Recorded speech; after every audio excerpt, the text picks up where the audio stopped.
যুক্তরাষ্ট্রে জন্মসূত্রে নাগরিকত্ব বাতিলের আদেশে স্বাক্ষর করেছেন দেশটির ৪৭তম প্রেসিডেন্ট ডোনাল্ড ট্রাম্প। এই কারণে তার বিরুদ্ধে ইতিমধ্যে দেশটির ২২টি অঙ্গরাজ্যে মামলা হয়েছে।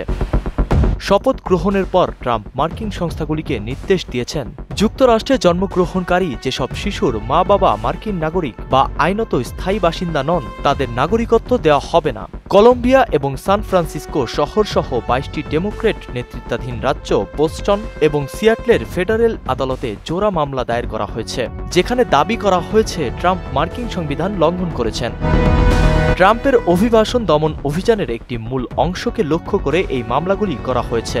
ম্যাসাচুসেটস অ্যাটর্নি জেনারেল আন্দ্রেয়া জয় ক্যাম্পবেলের অফিস জানিয়েছে, ট্রাম্পের এই আদেশ বহাল থাকলে প্রথমবারের মতো যুক্তরাষ্ট্রে প্রতি বছর জন্ম নেওয়া ১,৫০,০০০-এরও বেশি শিশু নাগরিকত্বের অধিকার থেকে বঞ্চিত হবে। তিনি এক বিবৃতিতে বলেন, প্রেসিডেন্ট ট্রাম্পের সাংবিধানিক অধিকার কেড়ে নেওয়ার ক্ষমতা নেই। সুদবিহীন ব্যাংকিংয়ে আত্মশুদ্ধির পথ এনআরবিসি ব্যাংকের ইসলামিক ব্যাংকিং আল আমিন।